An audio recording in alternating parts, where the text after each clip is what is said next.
What's going on, chat? Firebeard out there. Today we've got episode number 9 of DeFi Recode. We've got Big Pey here from Bloompool back again to share some amazing information. We got to meet up at the Bitcoin conference, so we'll discuss that. For anybody who doesn't know who Big Pey is, I'll let him introduce himself from Bloompool and kind of our resident Cardano expert here. Well, I appreciate you having me on, Rand. It's always a fun time. Always happy to make it over to Twitch. And who I am is I'm a content creator for Cardano. There was only when I started, there was probably 3 or 4 people that were making Cardano content back then. So being so early on making content, it allowed me to network with very smart people, that have taught me a lot about blockchain, about cryptocurrency, and about Cardano. And also, being one of the first over there, kind of just gave me first movers advantage, with creating a stake pool. So that's what I made videos for a while at first. And then following that, I created the stake pool as soon as Shelly launched for Cardano mainnet, and that pool is Bloom. We have Bloom through Bloom 6. We minted the 8th block ever on the Cardano blockchain. And now DeFi is coming to Cardano soon. So I've really been switching over to, looking at these projects, analyzing all these projects that are coming over. And I run a podcast called the Cardano Aura. And I've had a few good podcasts on there. Um, and I'm kind of just waiting, for Gogan to come out. So that's where I'm at right now. But that's who I am. Yeah, that's what's up, man. And we got to meet at the Bitcoin conference and the Cardano meetup, which I thought was a pretty good time. What did you think about the Cardano meetup that we got to go to first? The Cardano meetup was awesome. I wish Charles's mic was a little better. I had trouble hearing him. If I heard him, it probably would have set the stage for the night a little better. But what was really cool is just networking, with all of the people that I've met in the community in the last year. There's so many faces and names, and I've never been to a conference before. I'm pretty young, so I've just, with COVID and everything, I've never had the ability to actually attend one. So for me, it was a completely surreal experience because I'm just on the internet. I started doing this when COVID happened. So all of the names and faces and the people that I've been talking to for a year could have just been usernames in my head. So actually seeing all these people in person and getting to meet with them and talk to them, it really changed the way that I look at what I do. But it was a cool night. They were giving out free food. Charles was just sitting there, smoking a cigar on the side of the river, letting people come up and chat with him. And you had people from IOG there. I spoke to the CTO for a while. He said that he'd be willing to set up a podcast. So it was just really cool. It was a nice little niche, networking event that I don't think we're going to be able to have again. How small it was. Yeah, I had a really good time there. I thought it was set up really, really well for how, for it being free, and I wasn't expecting all the free alcohol and free food and the networking, being able to meet so many people from the Cardano community and kind of like you see other SPOs and like Yeah. stake pool operators for those that don't know, like on Twitter and all these people on Twitter you see, and to be able to like meet in person and kind of shake their hand and cheers a beer with was really fun. And yeah, I think the only bad part about the night was Charles's mic could have been a little bit better, but I Yeah, thought the way he I agree. spoke was awesome, and like the crowd's energy was amazing. And definitely, like you said, I was amazed at the time he was able to spend. And like, I was expecting like kind of a quick speech, in and out, maybe more security. And he really took the time to like linger and talk to everybody at the event, which I thought was pretty amazing. Yeah, it was. I mean, for example, there's somebody in the community that does NFTs. His name is Richard. I wish I had his Twitter name. I would give it out, but he just walked right up and just started smoking a cigar with Charles, and then Charles took a picture of it and retweeted his NFTs. And that's a pretty big deal for somebody that has no viewers. One retweet from somebody that is where he's at will just throw you into a completely new algorithm. So he was really kind and nice, and it really just shows how down to earth he is. It's going to suck when a time comes where you can't do that. You can't just go up and have a chat with them. You know. Yeah, I was saying that definitely while we were there, like how early we all are. Of it was so small and like intimate. I mean, I feel like there were, and small is relative. I mean, that bar, it was a very packed event space, but even still, it was like it felt small, and you had an opportunity to meet with everybody while you were there.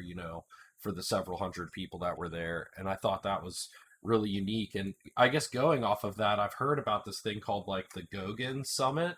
I can never pronounce that correctly. I hate that I mispronounce it. Have you heard about that in Wyoming? It's more of like a developer thing for Cardano. So the I first heard about it.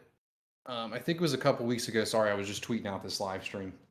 But I first heard about it a couple of weeks ago, and we didn't hear where. But in Charles's AMA last night, he mentioned that it's going to be in Wyoming, which is interesting. I'll definitely be in attendance.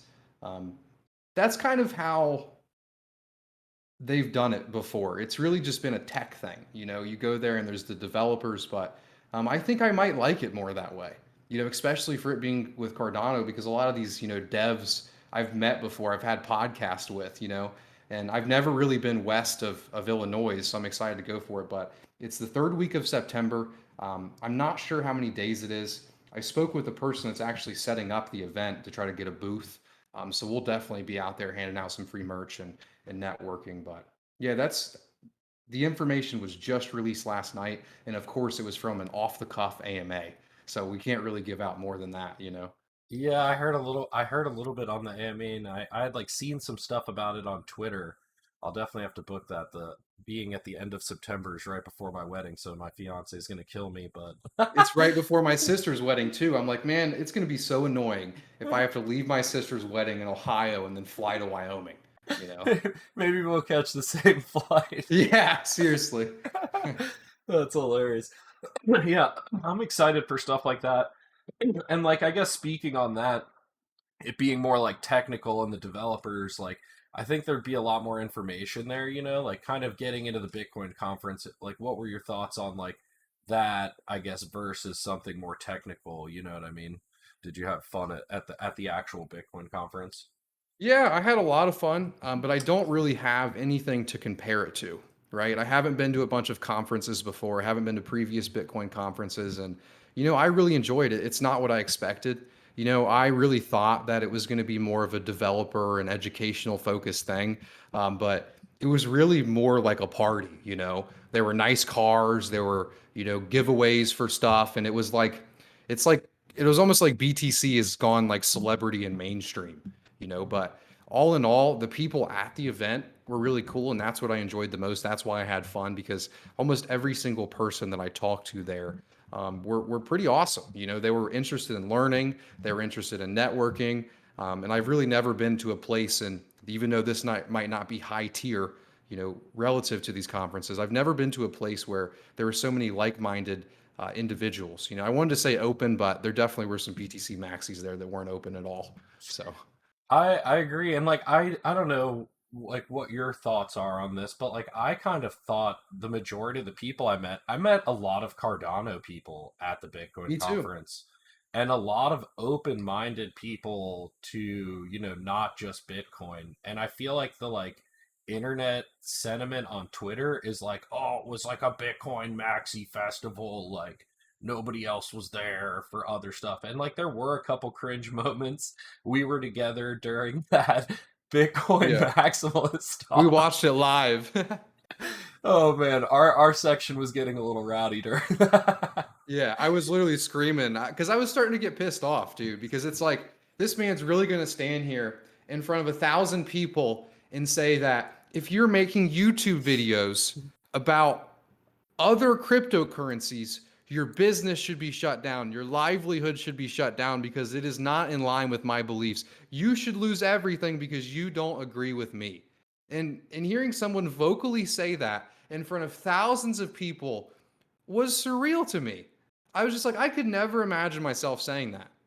And that's why I was like, I'm not really much of a rowdy person, but I was yelling. I was Yeah. yelling from the back, like, fuck this guy, man. And what was so funny is the next guy that comes on, like, says, well, that was a bunch of bullshit. Yeah, And it Roger was with Ver. Caitlin Long. And yeah, it was with, a good group of individuals that are actually pushing the space versus maxi YouTubers that get paid for clicks, you know? And that's why they do it. I just said that I could never see myself in their shoes. I couldn't, but I understand why they do it. Their They were viewers, they get the clicks from being that way. So They were the cringe moment that went viral. Like, you see yeah. the Max Kaiser cringe moment of we're not selling, fuck Elon, and you see that cringe moment of those Maxis speaking, and people don't really get to see like all of the other really informational talks because they're boring. They don't make like good clickbait as much, and you have to like seek that information. But like I feel like besides those cringe moments, I felt like there were like a lot of good educational speakers there that really had my mind turning. I mean, were there any other speakers that kind of like stood out to you that you enjoyed listening to while you were there? Jack Dorsey's speech was very interesting. I didn't expect him to really focus on Bitcoin as much as he does. He said that Square is going to be hiring Bitcoin developers and they're going to be funding Bitcoin, which is really interesting because he clearly has a very open mind. Because he found cryptocurrency so early. He had cryptocurrency on the Cash App so early. He's been in this space for a while, so it was weird to see him focus so much on Bitcoin. And also, I mean, I guess it makes sense because the Cash App, there's no ETH on there. There's no LTC or ADA or anything else. So it kind of makes sense. But, his speech was very interesting and he was saying a lot that had value. Um, but I just feel like often these speeches, when it's coming from a Bitcoin perspective, the word Bitcoin and cryptocurrency as a whole is almost interchangeable, where it's like I agree with almost everything they say, but they use the word Bitcoin instead of cryptocurrency. The other speech that, I mean, I almost got a little teary eyed because I just felt the energy in the room. But the El Salvador announcement, we were up front because we wanted to see Tim Dillon, and that kind of just came out of nowhere. We were 5, 10 rows back, and he was announcing, the first ever country to take Bitcoin as legal tender. And I mean, just the energy in the air was amazing, man. I felt it in my stomach. I got a little teary eyed because that person, I forget his name, but that kid, he pushed the entire industry forward, and it really inspired me because because we are in this decentralized ethos, and it's the same thing with Cardano now. We can all do bigger and better things in this world without being attached to the core of it because there is no core of Bitcoin. This is one guy, that went to that country with his company to try to get them to adopt Bitcoin. And people come up to me and tell me about what they do with Cardano. And so many people come up and say, hey man, I'm in my city and I'm speaking with the city government on paying ADA, or I'm doing this. And just seeing him actually get that done inspired me and also made me, much more hopeful for all of the people that have came up to me and said, "Oh, I'm in talks with my local government, or for ADA or for Cardano. I'm in talks with this guy to do this thing with Cardano because he got it done." And I feel like that also signals, um, where we're going with cryptocurrency. It signals that this is, besides, because we saw the institutions, right? Bitcoin, or Elon Musk buying Bitcoin signaled that what we've all been waiting for. The institutions are going to come, they're going to put, 1 to 10% and from their balance sheet into crypto, and that's going to push the price up. Well, I never thought that a country would adopt it so soon. I thought it would be, far after all of the institutions have done it. And seeing that so early is what really makes me a lot less nervous about the crash that we're in right now, Yeah, it's a huge step, and I'm with you, man. Like between that speech and the speech from Ross Ulbricht, like the recording from him in Mm, prison, that was super emotional for myself to like listen to and just like hear what that kid's gone through for everything. You know what I mean? It was like that was intense, and then to go right into Jack, releasing the news about El Salvador. Jack Mahler was the guy who busted that out, and I think it's called Strike or Stripe is the name of his company that's bringing Bitcoin to El yeah. Salvador. And like between those two speeches, that was a pretty emotional way to end the conference. And then Tim Dillon afterwards to like lighten it up was Yeah, with the great. Winklevoss twins. Yeah. That was pretty good. And like I thought the Winklevoss twins had some pretty good points. Kevin O'Leary had some good points during some of his talks. What I feel like about a lot of those conferences is they just like reaffirm a lot of the news that you get already off the internet. Like if you're on top of information on YouTube and Twitter, you know most of that information that's coming across, already in those speeches, and you're just like getting a chance to hear it live.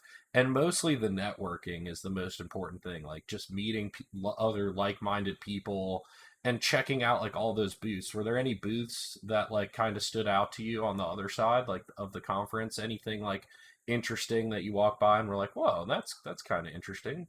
Really, the boost was kind of what I was least interested in. It was kind of the same old BTC companies over and over again. And Lots of payment processors. yeah, lots of payment processors. What kind of gave me a bitter taste in my mouth is all of the expensive stuff, like the watches and the flashy stuff that they were doing in the front and the flashy cars. Because it's like this is what crypto has become. Like there's a clear use case with Bitcoin, and it's a store of value. And the world and countries are making it more known how important that use case is for Bitcoin, right? But the issue is that at the core of Bitcoin, its price goes up, right? That's what they celebrate, and that bothers me because it just shows you that that's what they celebrate there when, you have $500,000 watches and you just have like all of these high expense things, at the peak of a bull market, instead of, them celebrating, a hard fork that actually does better the protocol or adds more utility or allows people in a third world country to actually be able to trade it, or store it. Um, but I mean, that's kind of, Bitcoin's ethos to not upgrade. It's just, I wish that's why Cardano exists. So, Yeah, I'm with you. I mean, a lot of those booths were very repeat. There were very few that really stood out to me as something like new and interesting. yeah, I Um, got some cool t-shirts though. yeah, yeah. Picked up some cool T-shirts, some books. Yeah, Miami BTC t-shirts is pretty cool. Yeah, The yeah. the art gallery was awesome though. I liked that. Um, the art gallery made me feel, I got a bit of like a freedom energy there, and I got that really from the whole place. Even though that it was money oriented, there was an ethos of, fuck the feds and fuck the banks, and this is the way out of this. They're printing, they're taking the value from us, and um, there was a dumpster full of the Venezuelan, I think it's called the Bolivar, just a dumpster full of them, And there was an NFT art gallery that was really cool too. So when you walk in the gallery, most of the art was BTC art, and it was centered around, the government, playing with our lives essentially. One of the pieces that I really liked, I mean, it was a bit edgy, but it still looked cool. It was, a worker, a middle class worker, blue collar worker, on his knees with his back up with a Monopoly board on top of him. And there's a bunch of people under him holding him up. And then there was like seven, white dudes with the old, curl hairs, just like kind of rolling dice on Monopoly board. And it's just, there was a lot of art that was like that. And it felt, normally I look at this stuff and think it's like edgy and like, anarchist, blah, blah, blah, blah. But I actually resonated with it in a way, based on the amount of money that they've printed last year and they're continuing to print, and how they don't really tell anybody about it.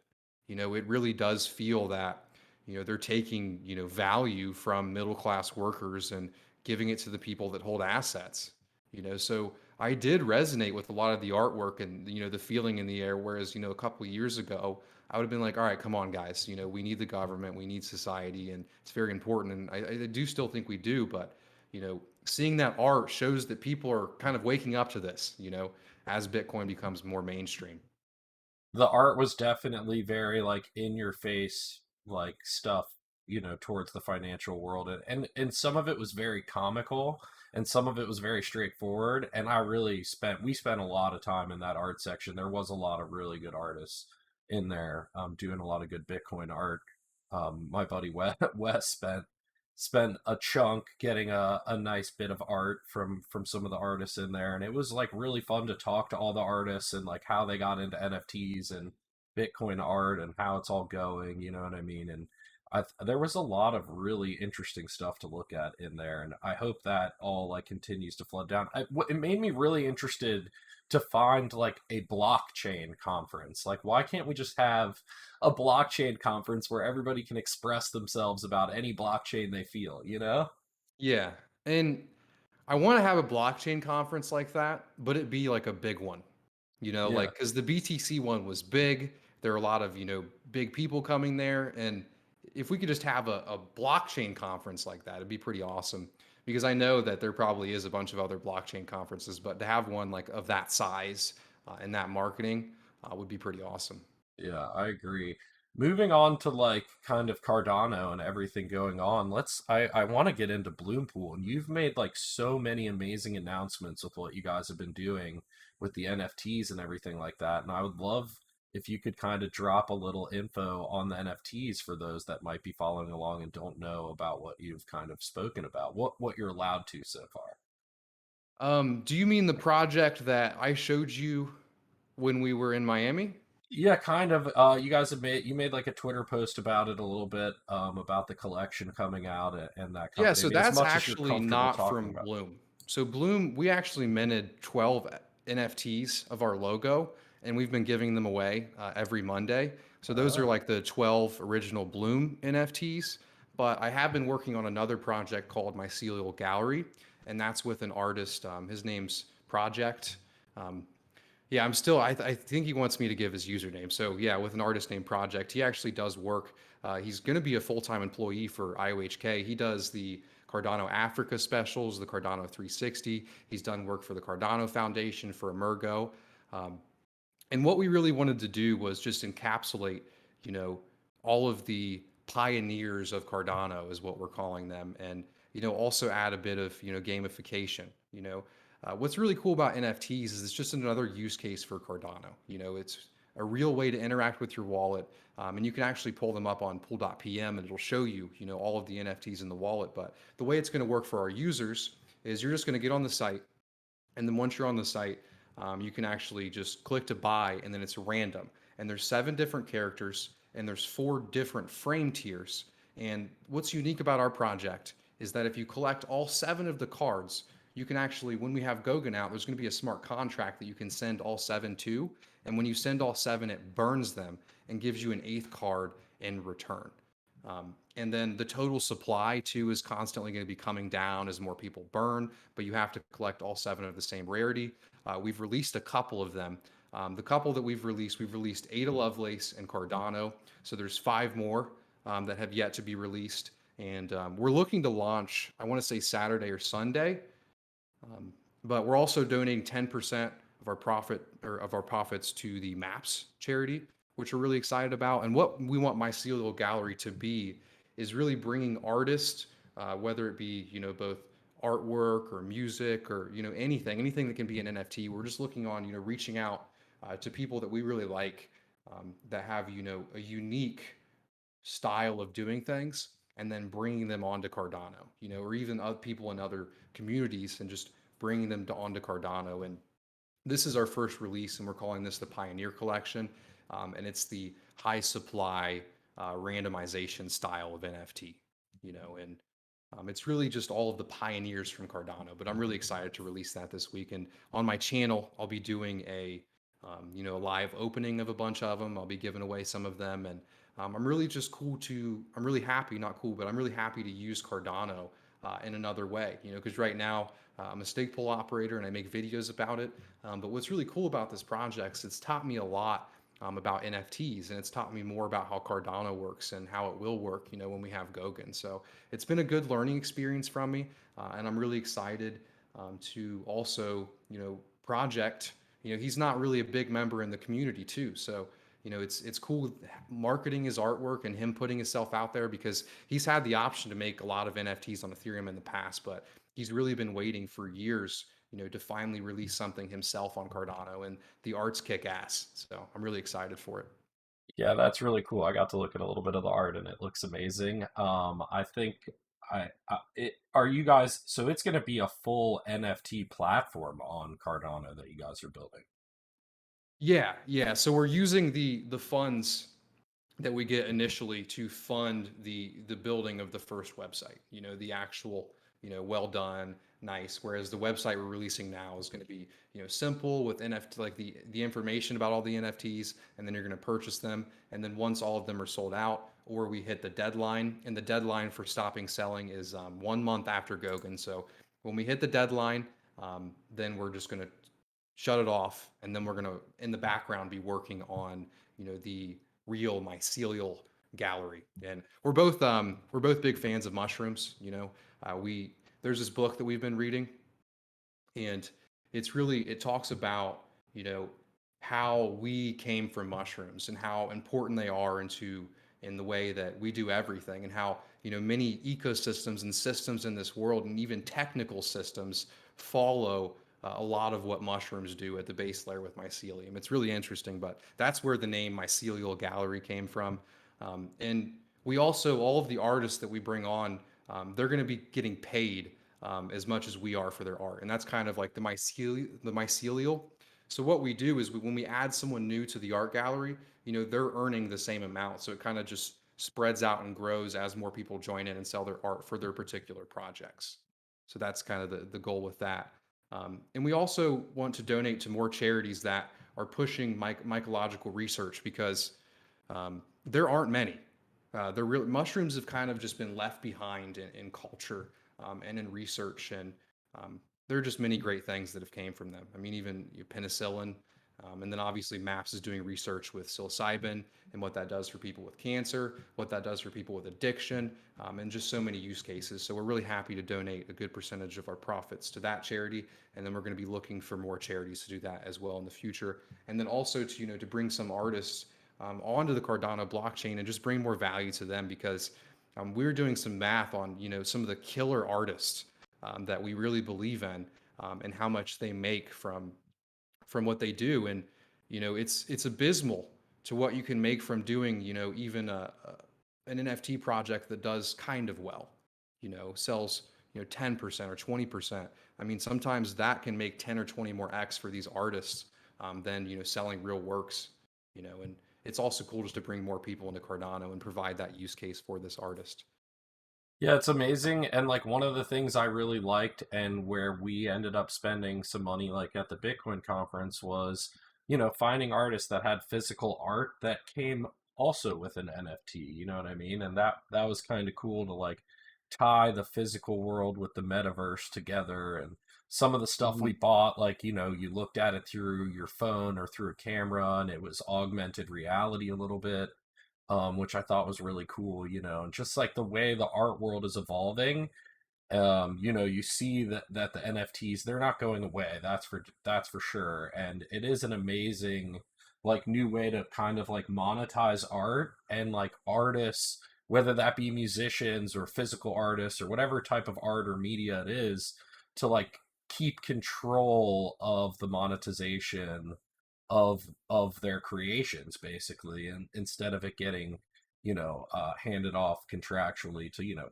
whether it be galleries or even future sales. What I find really interesting about NFTs is like the residual income that can Yeah. come in from the resale for the Yeah, artist, and you can't do that on Cardano yet, but once we have smart contracts, you'll be able to. But I mean, that's something that you could have never done before. In the token on minting, you can write in the smart contract that 3% will always go back to the artist on resale.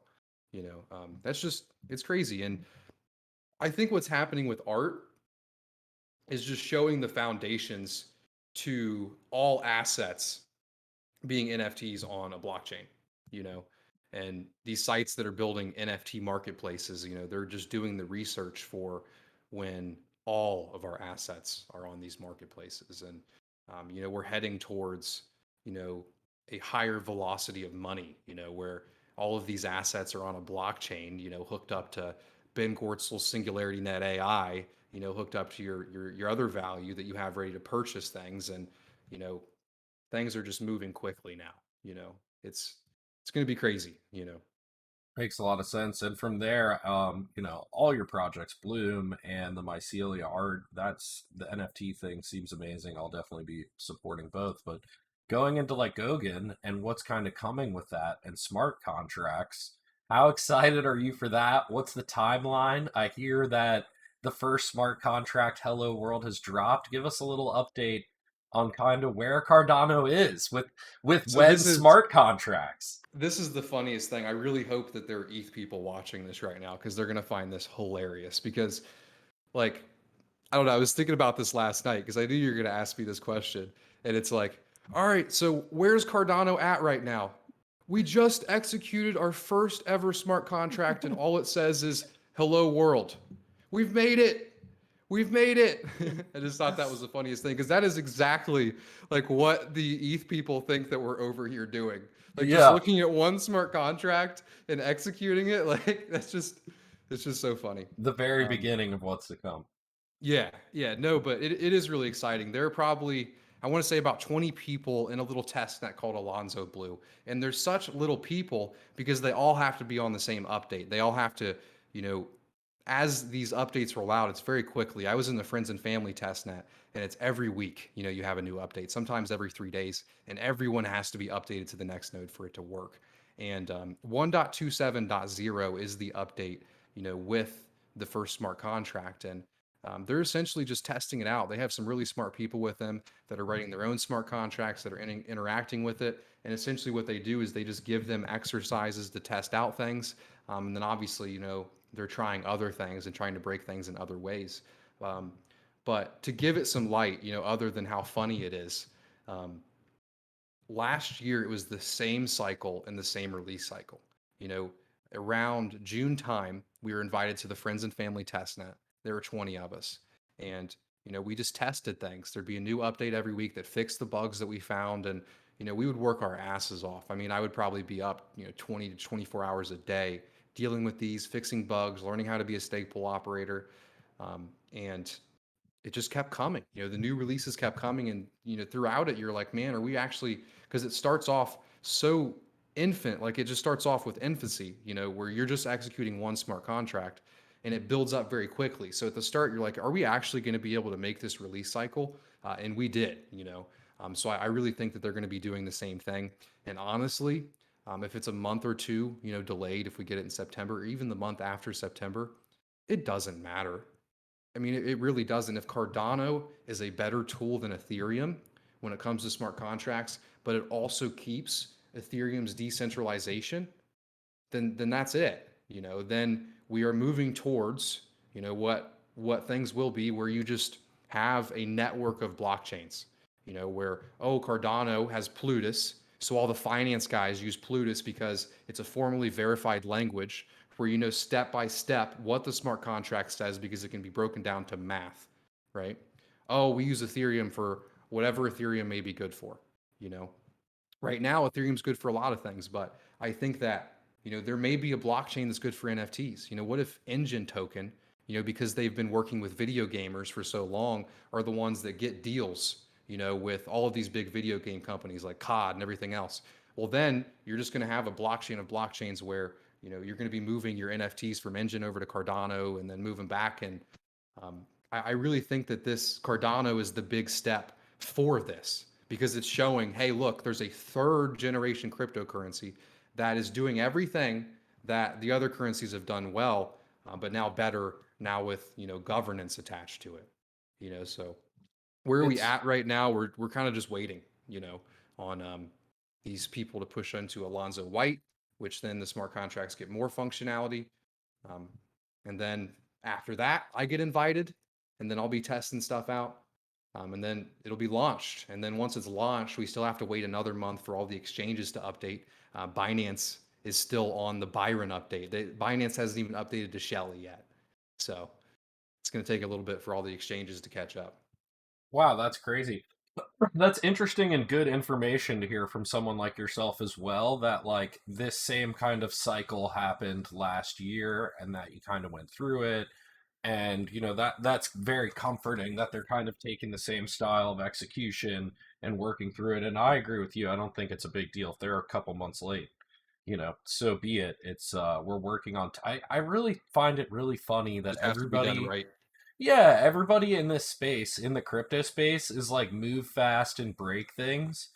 And now we see like how hard it is to change Bitcoin, and Ethereum has all these troubles like, changing direction. There's such a large cruise ship with all this stuff that's been built on top of it while it's broken. And now it's like, well, how do you fix this? Because to fix the base layer, everything above it has to adjust and keep working correctly. And it's like, it's funny to me that all these people just like laugh off like how slow and thoughtful and methodical I think Cardano and team has been about building what they're building, you know? And it's like they have executed on staking. It's out. It's now a multi-billion dollar market cap, and nobody's double spent yet. I would imagine that's a gigantic bug bounty sitting out there for somebody to attack the network if they could. And Yeah. as time goes by, it only strengthens, like, you know, the call for staking. And I was listening to like a Bankless podcast the other day where they were having a conversation with a Bitcoin maxi, and just like listening to that person try and explain proof of work and like stumbling and trying to like have a reason for proof of work over proof of stake was kind of funny. But then also listening to the Ethereum maxis argue with them about proof of stake for ETH2 that's coming, but all of it sounds like worse than staking with Cardano, which is already here. Like it sounds like they're honestly pulling from Cardano's work, which is actually live now. You know what I mean? Hmm. And like to hear that conversation was kind of funny. So I Yeah, this stuff is hard. Like, if developing a proof of stake protocol, with smart contracts was easy, then it would have already been done, and there already would have been a coin has done it so far. But when you look into all of these other cryptocurrencies, there's always something wrong with them that kind of rubs me the wrong way. For example, Algorand. They have a great team. They already have working smart contracts. They already have interoperability, but the consensus seems a bit centralized to me, right? It's just Polkadot, for example. Polkadot seemed to be doing it the right way. They were taking the opposite direction of Cardano. So Polkadot actually designed their blockchain based on Ouroboros Praeos, which is what Cardano designed off of. It's what IOG wrote 3 years ago. And, you know, they were taking what Cardano did with their papers, which is what they're made for, and then, pushing more for like VCs and pushing more for that industry. But in the last month, the blockchain has stalled twice, just stopped. And it's because this stuff is hard, and I wish them the best of luck. I hope they come back from that and there's no issues further than that. But I mean, that just shows you there could be an issue with Cardano. That's just how things are. We are doing something that is brand new and it's never been done before, you know. And that's what kind of makes me really happy and makes me support Cardano's mission is, even if Cardano fails, it has changed cryptocurrency for the better, right? We have not we, but they have written, over 100 papers. I think it's about 150 papers now. They've been cited over 1,000 times, and it's that's how blockchains I feel should be built though. If we're building something to last, it should take a long time to build it. Yeah, and you even I heard some of the Ethereum maximalists quoting, the Ouroboros paper and stuff for their staking. So, and it even seems like some of that competitiveness is trying to get calmed down between, you hear the Lex Friedman podcast with Charles, and you hear the Lex Friedman podcast with the head of Ethereum, Vitalik Buterin, and it seems like a lot of the edge has worn off, from being coworkers and maybe some type of a business separation and being competitors. It seems like they've gotten a lot more friendly and like understand that everybody's trying to push the industry as a whole forward. And Yeah. I guess going into that, what did you think about the Lex Friedman podcast? That was 5 hours of a lot of digestible content there. It was a long one. It was a long one. I like Lex even more than I did before, but I think it was a great podcast, and you can tell Charles prepared for that because I've never seen Charles so he was on his shit that day. He knew it was a big opportunity for Cardano. Just bringing in new users, and what's crazy is that Lex has now become the crypto podcast guy. Who else is there? Anthony Pompliano, but I mean he's getting 1 to 10% of his views. So Lex Friedman, because he's a technical guy, has become the best crypto podcaster. Like just out of nowhere. I mean, for the past 6 months, I've been watching his podcast and learning so much. And I've been in this industry for 4 years, 5 years now, and I learned so much from his podcast. The Charles Hoskinson podcast was great. It was Lex's longest podcast. Um, I he just that is the podcast that you send to people when you want them to understand Cardano, because he touched almost every single thing that is important about Cardano. You know, Plutus, Hydra, Goguen, Shelley, just and it shows how thoughtful they were when they were building Cardano and writing these papers and designing everything, because it was such a long podcast and Lex is so thorough that it really let them pick apart Cardano. And I also like that they took a time to talk about the failures of Cardano, and because I try to talk about that too, or how it can fail. And I made a video about Cardano's issues, I would say probably 6 months ago, and it was my worst performing video ever. Because that's how videos work. But People didn't want to hear that. yeah, yeah, they didn't want to hear it. The video was is Cardano truly decentralized? Question mark.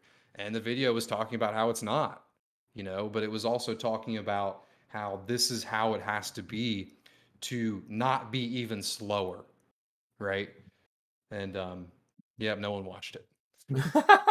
That's good though that you're like, you're conscious about putting out all the info and both sides of the information. I think that like information bias with the news and traditional media is a big issue, and why so many people are pushing towards, content creators and YouTube. Like you're actually finding, I feel like, it, and you can find very biased information on the internet, but there's a lot of good people like Lex who's and yourself who are willing to just listen to everybody, hear out both sides, ask thorough questions of both sides, and just kind of like listen to all of it and take in the information and make your own thesis from that. I think is really important. And a lot of people skip that, I feel Yeah. like. Yeah, I appreciate that, man. And I'm going to try to remain that way, you know. But it's Yeah, probably a constant ebb and flow of things, yeah, because it's like, well, imagine if ADA was number one, you know. Well, my business is run on ADA. Everything's on ADA. It's like I can see where some of these maxis are coming from, So the goal is just to try to remain conscious and unbiased yourself, at least as much as possible, yeah, absolutely, absolutely. Yeah, and I get that too. Like a lot of these people have come up financially significantly from either Bitcoin or Ethereum. The developers on Ethereum, it's hard for them to look at any other smart contract platform because their net worth is based there. You know what I mean? So Yeah. you just kind of have to take all the information in and kind of create your own thesis Well, from. yeah, and imagine if your following was all Bitcoin and your following was all maxis, and Yeah, you realize that there's more to cryptocurrency, but but your that's how you income get your relied bills on it. paid, Yeah, right? yeah, And that's what's nice about Cardano. I was very lucky that everyone that believes in Cardano has an open mind relative to other cryptocurrencies. So I don't have any quarrels when I talk about other cryptos that I like on my channel. Everyone's kind of open. Everyone sees blockchain as tools because that's what they are. We yeah. will use the best tool. Absolutely. And with like Goguen coming up and all of this, how does this relate to yourself and like all the projects you're seeing coming on to Cardano? Do you think it's a little early for some of these people to be raising funds? How skeptical are you if they're not in the, Goguen like, developer, team right now? Like how confident are we that these projects will get done or there's not a better version coming out? I feel like there's so much coming and it's coming so fast to Cardano. It's a very like dangerous time. And I like that you've been posting like holding Cardano. Holding ADA is the like ADA altcoin I saw you posting yesterday. I really like that. Like what are your thoughts on like, new projects coming up and just like being careful and what are you seeing? Well, it really depends on the project, I'd say. A lot of projects I'd say are way too early to be collecting funds, but it's tricky to say, and I also don't feel like I have the experience or the knowledge to be the arbiter of truth. Um, but like for example, Sunday Swap, they were going to be making at the time $100,000 every 5 days indefinitely. So what incentive was there for them to actually build the project? In my eyes, none. You know, you can't really even write smart contracts yet. You can test around with Plutus but you can't really run them yet. You know, but it takes time to build things. If I was going to be building a DeFi project, I probably would have started 6 months ago, right? So I understand why they need funds, but I really think it just depends project by project basis. For example, World Mobile Token, they're raising funds right now, and I don't think there's any issues with that. One thing I don't like is, people, you know, when we were at the BTC conference, for example, someone came up to me and showed me that they could have purchased $50,000 of Sunday swap over email, you know, and that rubbed me the wrong way because I mean, I have Bloom tokens, for example, and we'll get into that in a second. I have a lot of ideas, but I made those out of thin air, right? And so did they. So they made those out of thin air with no research done. They didn't even know how to build the protocol yet. They didn't even know what type of protocol they were going to build, but they were collecting $50,000 from someone, that could have not known any better. I do think that's a big issue, and it kind of leaves a bad taste in the industry, as a whole, because there's just a lot of shady dealings and stuff like that going on.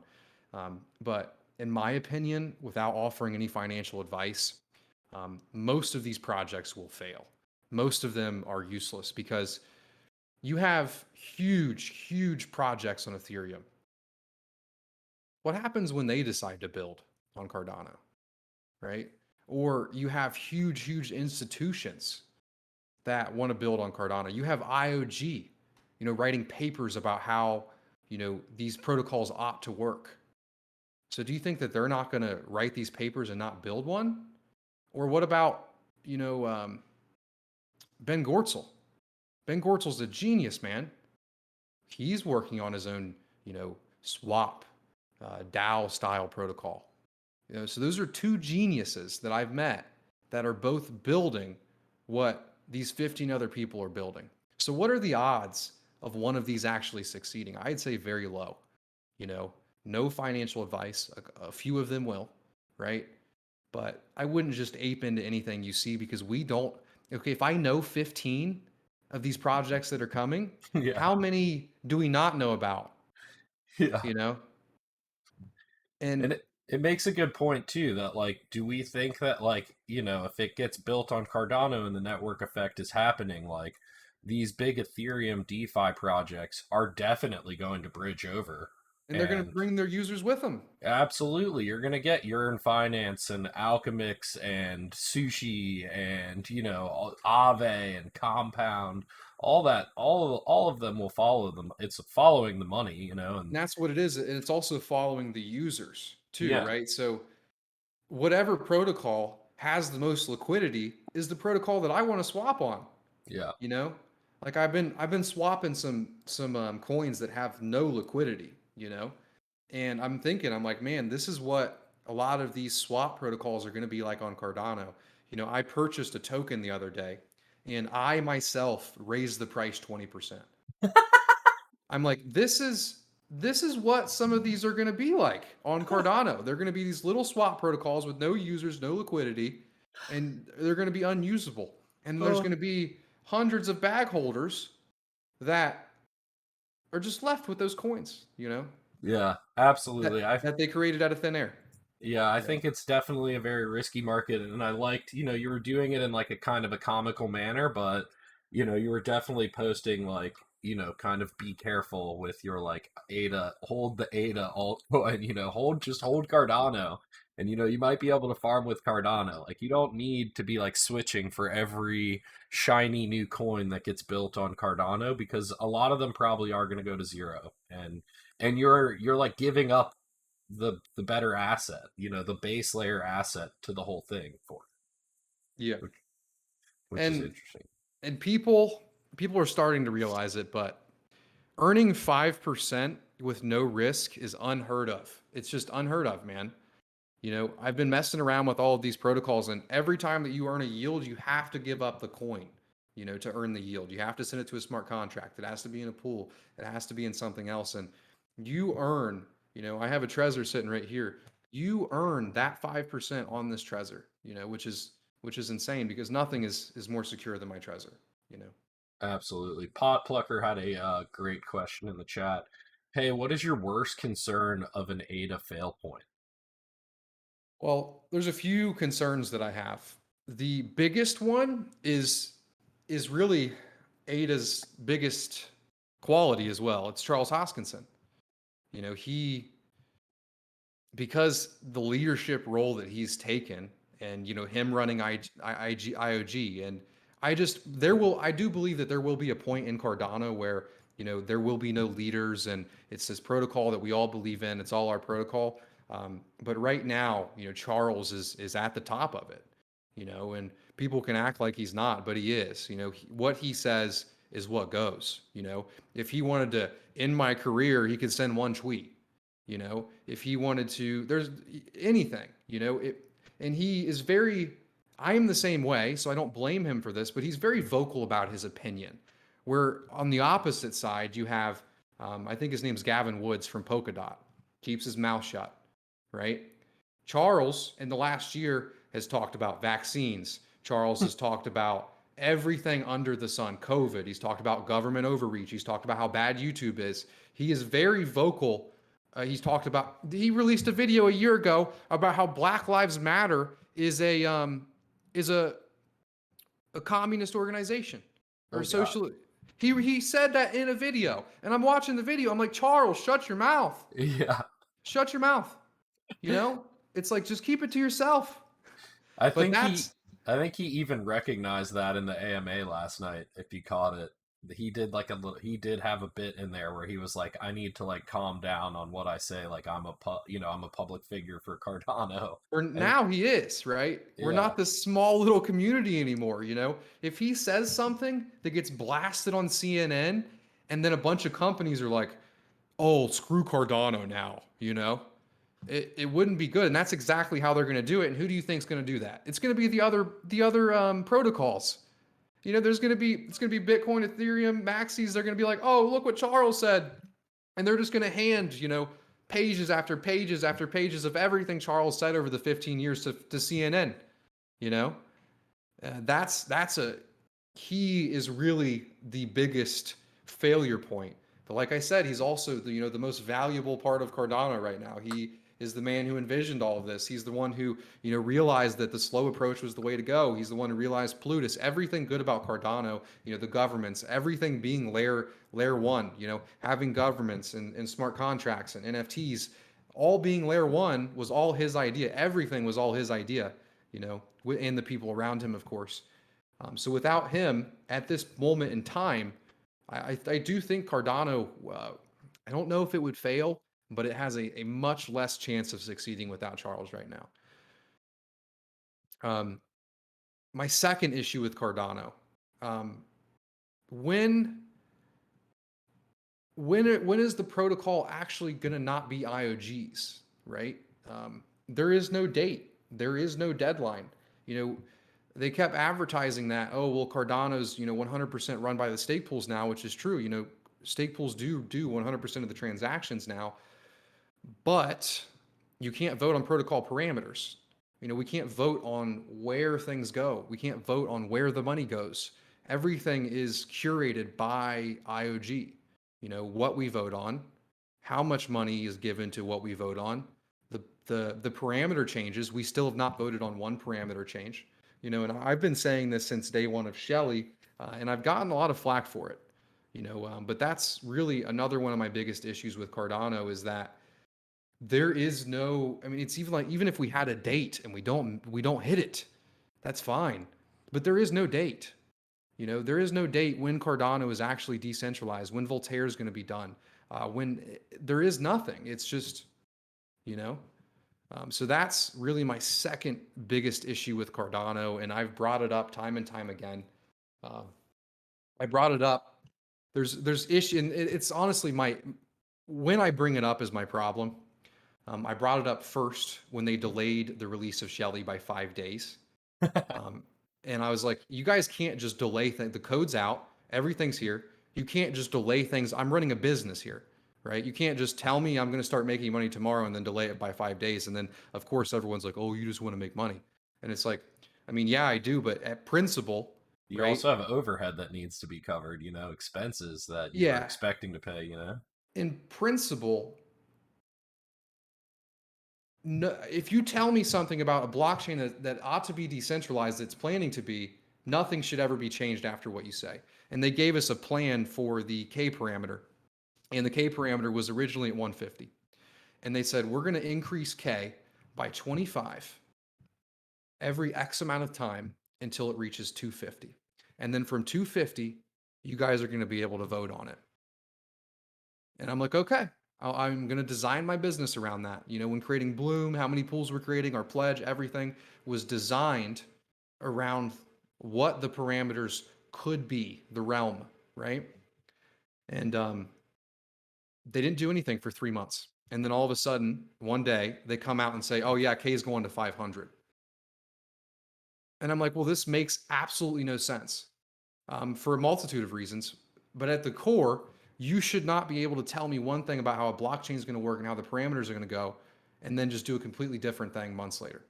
Um, but the other issue was the K parameter in its current state is broken, right? K in Cardano is the optimum number of stake pools in Cardano, right? And what that does is it sets the limit of ADA stake to a pool, right? Well, there's another parameter in Cardano called A naught. And A naught is the incentive for people to pledge to a stake pool. So I, as a stake pool operator, am incentivized by A naught to lock up more ADA in my pool to earn rewards for myself and also earn rewards for my delegates. And that's how you incentivize other people to delegate to your pool as well. You put more pledge in, you get more rewards than the guy next to you with less pledge, and then more people delegate to your pool. Well, A naught is broken in its current function. If you pledge $2 million to your pool, you get about, I would say, 100, 200 ADA extra a year for that, even if you fill up your pool. So it's completely useless. So without the A naught parameter working, then there is no incentive for someone to only have one pool or two pools or three pools, whatever they can afford, right? So what I stated back then was when you're increasing K, you're just making the network more redundant, right? You're just making me have more nodes for the same thing, right? And also, you didn't tell me that you were going to do this. So then I brought up then again, when will the blockchain actually be the stake pool operators? When will can we have a date? When will we be voting on parameters? Anything? Um, and of course, hundreds of people on Twitter were, fuck you, Big Pey, your money. You don't want the K increase to happen. Fuck you, Big Pey. And I'm like, no, guys, this is, a reasonable response to this. Like, and I didn't lose money from the K increase because I did exactly what I just said. I pledged more to my pools, even though I didn't have to, right? I pledged because that's how the protocol ought to work, to show that I have stake in the system. And we created more pools and we kept all of our customers. So exactly what I said was going to happen is going to happen. And then here we are 7 or 8 months later, and now there are more people voicing this opinion. When is Voltaire going to be released, or Hydra, or when is the blockchain actually going to be ours, right? Um, because that's what interests me in Cardano. That's why I picked Cardano, because it is, in the way it's designed, and as we change and fix things, it could be the most decentralized cryptocurrency. Whereas when you look at these other currencies like Polkadot or like Algorand or all of these other currencies that actually can do some things better than Cardano can do right now, or actually does have interoperability or smart contracts first, they all mess up the decentralization part. Every single one of them. And that's what I'm most interested about in Cardano is the decentralization, and then Plutus, and then also how everything is peer reviewed prior to that. So Yeah, governance seems to be a huge part, and that's what I'm kind of looking for, even when I'm looking at DeFi tokens. Like, where can I vote? Where are fees getting passed down to, you know, owners of the governance tokens? And like, I definitely get where you're coming from. I honestly didn't really notice that, and I'm again glad to have you on and get this information. because I knew we were decentralized by pools, but I didn't know, I hadn't really thought about how the governance is happening and who's in control right now, and that it's not really done through, like holder voting at this point. And they do have like a holder, like a way to vote. Like they've done voting with Cardano before. I remember you making some videos about Yeah. voting for some governance Yeah, issues. so I can tell you exactly how it works right now. So Yeah. we have funds. So there's a Cardano treasury, which probably has, I would say, 600, $700 million in it right now, just an inordinate amount of money. And that treasury is right now broken up into funds, and fund one, fund two, fund three, fund four, fund five, fund six. And to give them some credit, this has never been done before. How would you build this? Well, what you would do is you would do practice votes with less money. So fund one was the first vote. It was all phony money, no ADA. We're voting, we're using the platform, we're doing all of this. Fund two is real money. And but at the same time, fund two was only like $250,000 or $500,000. But ADA was much lower at the time, say probably 20 cents. That happens. My project didn't get funded. Hated Cardano ever since. Fund three comes around. There is, I think, $500,000 to $1 million, but IOG is the one who's designing these funds. They're using a centralized site to let people sort through the projects. The actual fund amount is chosen by them. The when to vote is chosen by them. The when to register is chosen by them. It has to be chosen by somebody. And then so Fund 4 comes around. They're upgrading things. They're upgrading the node. They're letting Ledger work now with voting. They're just working this out, right? Which is fine. I mean, how else would you do this, right? My issue really comes down to when will it be done? And even if you're not done by that time, give me another date, you know? And I know they're scared to do dates because of Shelly, but I mean, this is pretty important because you're advertising this as decentralized when it is not, you know? And I think they need to do a little bit of better on their marketing when it comes to that, you know?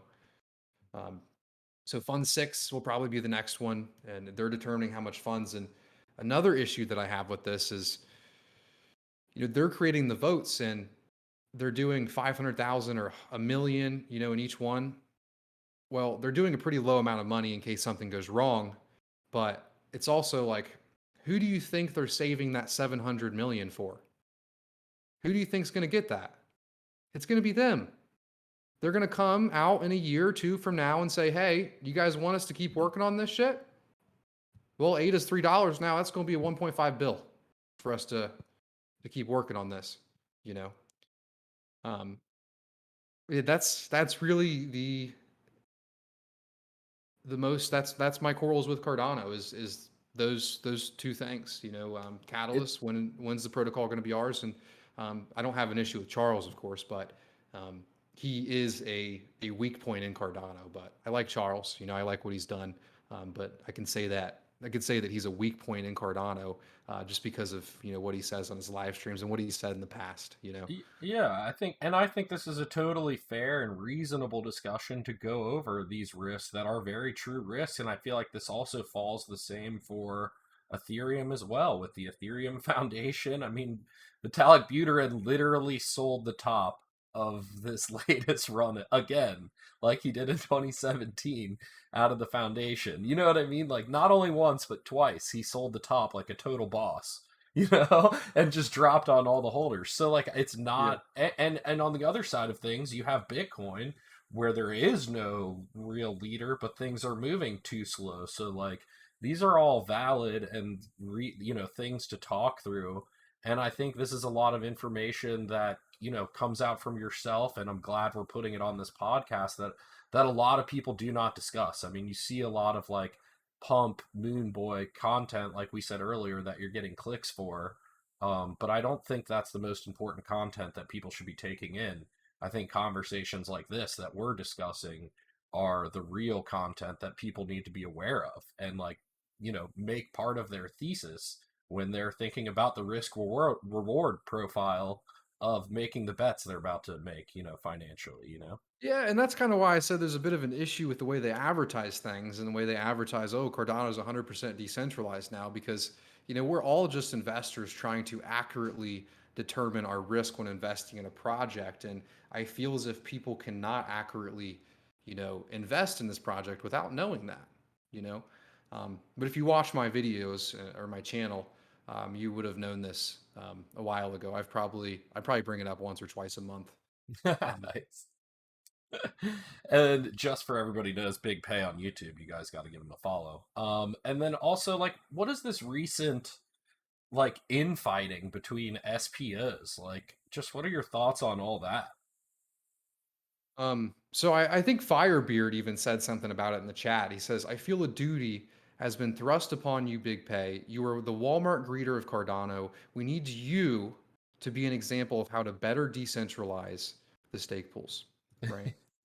So this is a very, very complicated topic, and it's much more complicated than Twitter. It's much more complicated than one pool per person equals more decentralization. Because what if your one pool is just on the same server that mine's on DigitalOcean, right? Or my servers are on Amazon. What if they're just on the same server? So how is your one pool that's on one server more decentralized than my pool that's on the same server, right? So it's philosophical of how decentralized should things be, right? Well, we're all relying on ISPs to connect to the internet in the first place, right? So is your pool more decentralized than mine if you somehow did your own ISP, but I'm on Spectrum? There's so many little nuances to this that I think aren't really, paid attention to. It's really just one pool per person. That's decentralization. Well, we're trying to employ multiple people at Bloom. We already have multiple people employed at Bloom. So does that mean we get one pool per employee? It's this needs to be solved at the protocol level uh, through incentive. I mean, that's just how blockchains work, right? People will act with incentive in mind. And because I'm a public figure on Cardano, everyone states that, oh, I should be the guy that just shuts down my pools, shuts down my business, fires my employees, and only has one pool, right? Because I am the public figurehead. And then all of the other people that are actually following the parameters and building up delegation and stake, but they don't put their face out there, it's okay for them to have multiple pools because they're not public. So I really just get the heat, me, crypto recruit, but I think it's really me. It's mostly me. I'd say about 60% me, and then 40% everybody else, because I am so public, and I have been from the beginning. Rick gets a lot of it too, crypto recruit, but Cardano is advertised as, and this is Charles's fault. Anyone can run a stake pool. You can run a stake pool on your Raspberry Pi. Anyone will be able to do this. Anyone will be able to make money. When in reality, that's not the case. To mint a block every epoch, you need 2 to 3 million ADA to do that. And if you're not minting a block every epoch, you're not paying your customers every 5 days, which is the most important aspect of running this business is paying your customers every 5 days. So not everyone can run a pool. There is only X amount of ADA. The K is at 500. If it worked, there would only be, probably 500 to 1,000 pools minting blocks and being near the saturation.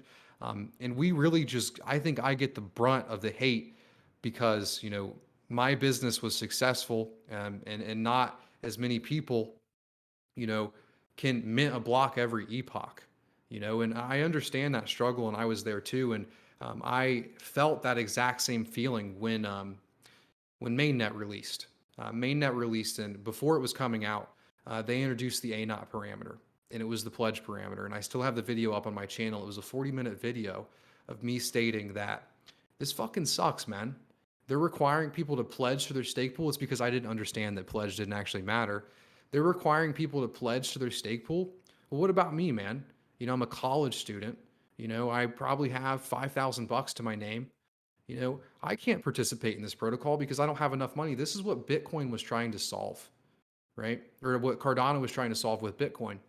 And I made a 40-minute video just saying this is messed up. We can't do this A0 parameter. It has to be at a point where everyone can participate because at my stake pool at the time, We only had 1 million ADA. And I think my story shows you that Cardano is open and free for everyone. And it's not just me. Dan, you have to have marketing, but that is the world that we live in, right? If you want to go start a glass shop down the road, you should make a social media page, right? So all of these guys saying, oh, we shouldn't have to make social media pages to do this, then how else will you get customers, right? Cardano is open and free for everyone. You don't have to have a million ADA to set up a stake pool right now. All you need is a microphone, a camera, and technical knowledge to run the pool. That's it. And that's all I had when I started this, right? I had $5,000 to my name and nothing. And I did have a first mover's advantage, but my first mover's advantage was me making a video and saying, hey, come be my customer. Cardano is open and free for everyone. You don't need 5,000 ADA to start a stake pool. You can start a stake pool with 1 ADA right now. And if you get on something, you build some platform, you build something, and you get people to support you and support your mission, then your pool can do better than mine. That seems pretty open, free, and fair to me, right? And, they say, oh, we should have only one pool. That just has to be incentivized from the blockchain. You have to incentivize people to pledge to their pool so they financially cannot open up a second one or not open up a third or a fourth, because that's how markets need to work, right? I need to determine how many pools I have open based on how many customers I have and the pledge that I have to pledge to my pools and the returns my customers are going to earn, because that is how the country works. That's how the world works, right? We have an investor in Bloom. Am I just supposed to go up to the investor and say, hey man, we're shutting everything down? No, I'm going to do whatever is best for, my customers. And I'm also, with the protocol in mind, we pledge to the pools anyway, right? And when ANOT is changed, because they're going to change it in Q3, it's just going to be even worse for people. So the thing that they were crying about, saying, oh, it's not fair, this guy's stealing all of my customers, it's because he has all of these pools open. All of that hate that is on me right now is going to shift to input output global. And it's because they're going to change pledge and the way it works. And the only way you're going to be able to run a stake pool is if you have $500,000 plus. Because that's the only way that you limit the amount of pools that people can create, is put a monetary limit on it. So all of the hate that I'm getting is just going to shift to IOG and not me. Because, I've been in the system for a while. Whatever we have to pledge to our pool to give our delegates the highest rewards is what we will pledge to that pool and keep it there. And we will never remove it. We will never sell it. We will never get rid of it, because that code is law in this system. And I'm running a business built on top of a blockchain, and my customers are important. The blockchain that I'm building it on is important. And I, from day one, not from day one, it probably took me a couple months to realize this. I had Umed on my channel. If you want to learn how ANOT works and look at solutions to fix it, I want to say it's probably a couple months after Shelly's launch, I had them on to talk about how we fix this problem. Check out that video. It goes into ANOT, it goes into the S curve, it goes into all the ways that we can fix this.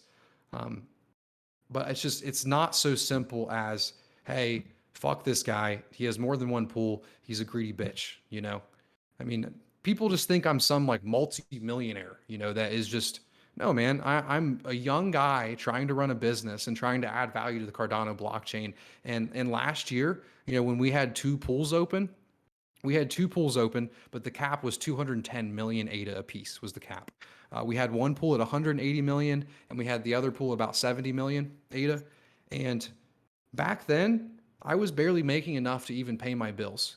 I was making less from the protocol than I felt that I was giving. And now that the price has increased, I feel that I'm getting more from the protocol than I'm giving. And it's an ebb and flow of things.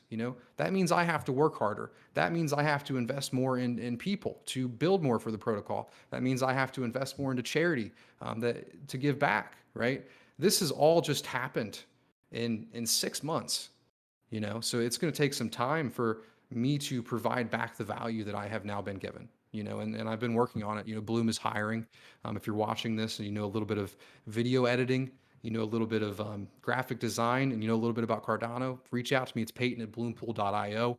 We're planning on doing a lot. I mentioned a little bit in my AMA yesterday, but man, I woke up in a sweat 3 days ago at like 3 in the morning and just had the best idea ever for what Bloom's going to be. And that's why we're also looking for a Plutus developer. Bloom's going to be very different from what it is today, 7 months from now. It's going to be a lot bigger and it's going to be a lot better. And we're looking at a lot of different things. We're working on a white paper now that we're going to be releasing in a couple months. But that's really all I can say about that. But yeah. Interesting, Anyway, fun stuff to come, you know? And I think a lot of the hate is like people not understanding how much you provide to the community and like marketing and the effect of that. And, even myself, like, it's definitely really hard to run a stake pool. It is not just what I've learned with, my buddy Wes and working with you. It is not just fire it up and like turn on a nice hash miner or an amp miner and like, boom, you've got a stake pool. Like, it is not, it is technically hard to keep up with and maintain a Cardano stake pool. And even with that and our broken stake pool and the little bit of marketing I'm able to do, we were able to run up hundreds, almost over 400,000 ADA in our pool in several months. And I believe, I would like to think that's because yourself and myself provide good information to people. And I'm also teaching people, not just about Cardano, but whatever it is I stream about and put content out about. And that's what leads people to then delegate with the pool. And I'm super thankful that people have stuck around while our pool is down and, down and out. We still have a lot of delegates. I get hit up by people yesterday like, hey, bought the dip, drop some more in the delegate. And I'm like, wow, that's mhm. amazing. Yeah. And so I Yeah. feel I feel like a lot of it is laziness on their end, and people just expect free money and free Yeah, delegation to roll in. laziness or time, right?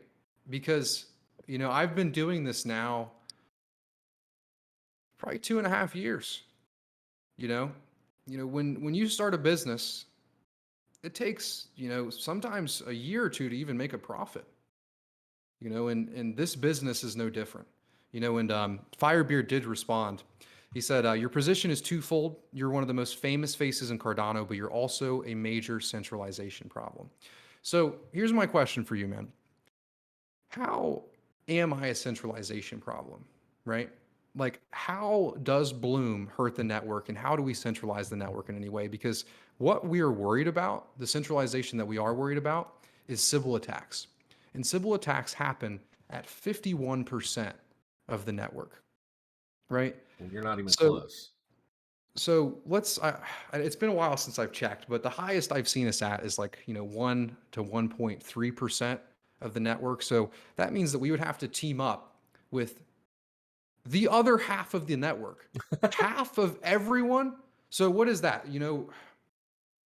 15 billion ADA? And it's So also like, what about exchanges that are going to yeah, start stake pool? Like, I feel like you're the largest minnow, if that, like, you're like the largest piece of plankton in the ecosystem. But like, why is everybody mad at you when there's like Binance and because they like, can't yell at Binance. You can't at yeah. CZ and say, "Hey, fuck you, man. You got 63 pools. You're taking my money." But I You feel like know? it's such an opposite thought in my mind. Like, it's like, hell yeah, Big Pay and Bloom Pool's doing it. We have somebody that's come, as an individual to make it to be a major player in this pool network. Like, shouldn't we all stand you up as smaller SPOs and be like, look at this great example of Dude, what we can all do and grow to aspire to be versus I like trying to cut you down? I I don't think I understand think that we will. mindset. I think we will eventually.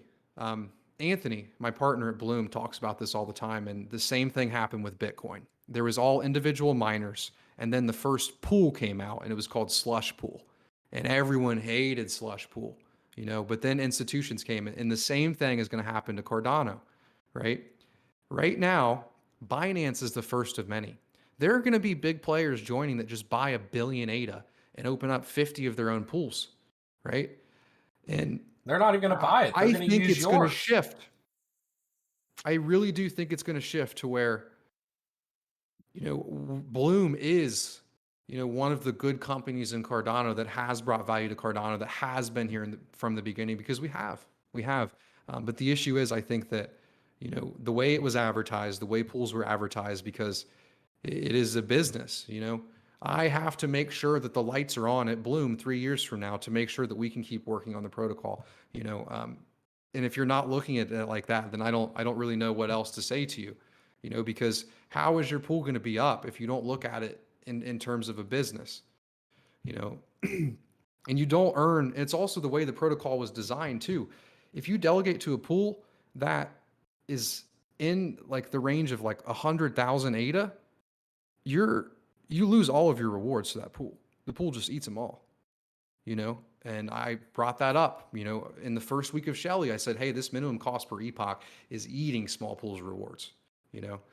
And it is a touchy subject. This really is for me because, you know, I'm young. You know, this is my first time, you know, doing anything really. And before Bloom, everyone in the community was so nice to me. Everyone held me on a pedestal. Hey, you're making videos, you're doing this, you're the man. You know, everyone's all nice. And now, you know, I have people telling me I'm greedy, I'm a piece of shit, I'm hurting Cardano, I'm hurting the network. But I mean, let's say, like, why would I want to hurt the network? I mean, you guys clearly have seen that I've given up my whole life. I dropped out of school. I've focused this on this full time to build this, to be a part of Cardano, to be a part of this mission.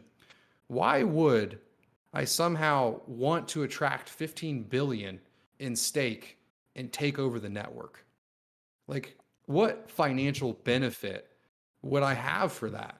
You know what? That's kind of the thing about proof of stake is if you have a big percentage of the network, you don't You you don't don't want to. hurt it. You don't want to ruin it.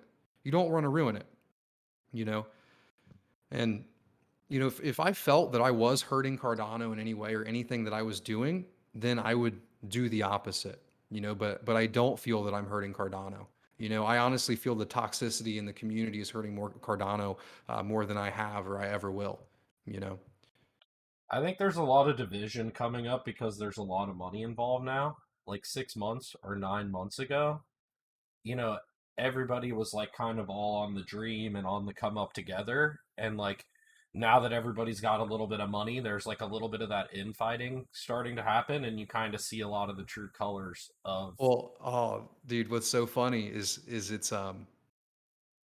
it's really about money at its core Mhm. because the last time I got this was before the price went up.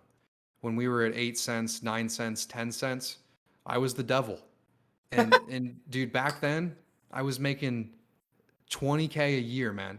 I was making 20K a year for the first time in my life. And I have people messaging me on Twitter and telling me I'm a greedy piece of shit. I was making 20K a year.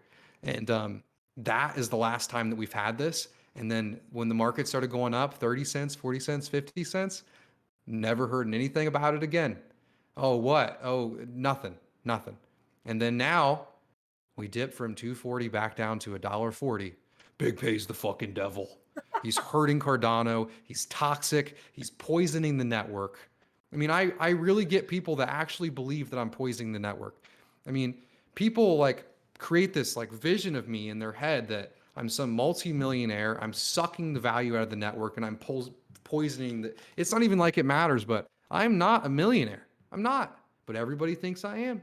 Everybody thinks I'm just some rich guy poisoning the network. And it does bother me. It really does. And hopefully over time, I'll be able to deal with that because it'll probably only get worse. You know. It'll definitely But only get worse. And like you see it on Twitter with like Peter McCormick and a lot of these other big podcasters. Like right now, they're getting all these death threats they're posting on Twitter as the price goes down and all this stuff. Because I mean, there's just unstable people in the world. They blame all their problems on the people that they've listened to. You know what I mean? And like it gets risky. I feel like you like see it now with the price going down. I see a lot of podcasters in the crypto space that are talking about like getting death threats and stuff like that. It's kind of crazy. And like Firebeard, I feel like with his comment here, I feel like we did kind of address that. He said his main gripe, believe the true answer to fixing the issue is to come out of the grassroots efforts from SPOs, and instead of acknowledging that there is a problem, you just open yet another pool. But I feel like we did acknowledge all the problem, talking about the K parameter and A naught yeah, and I how I that needs to did. be solved on the blockchain. So like Yeah, and we're that's what we're more can I acknowledging do? it, but you have You to still know, play by the game that's there. You have to play by the gamification of what's gonna happen. And I don't think anybody out here can like, hate on you for having the delegation, taking the time to recognize Cardano, build up a following, put out good content that built that following, and then building a business that grows with it. Like, why are we then tearing down the business? It just doesn't make sense to me. Well, and we disagree fundamentally, right? He said, my main gripe is that I believe the true answer to fixing this issue will come out of grassroots efforts from SPOs. And instead of acknowledging the problem, you just open up another pool. Well, funny thing, Firebeard, I started with two pools. We disagree fundamentally about the problem. We do. Because, people are bitching at me right now. Well, guess what's coming in 3 months? Smart contracts. What do you think these smart contracts are going to do?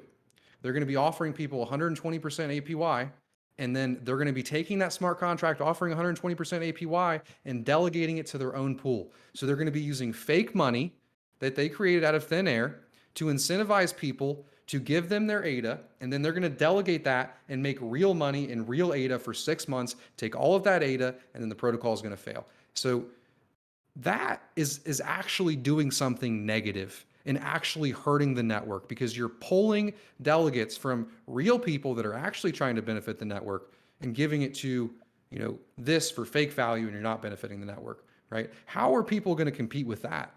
How are people going to compete with these institutions coming in? I really think that if you believe that I'm the biggest issue for the network and I'm hurting the network, or I'm the problem, or people like me are the problem, that I really believe that you have a very short-sighted perspective about what is going to come. I really do. I agree with Um, that. I mean, it's such a small part of the entire ecosystem and the problem. It doesn't. I don't know. It just doesn't make sense to me. And like, I and agree with also what you said about like liquidity providing. Some of that stuff is funny to me.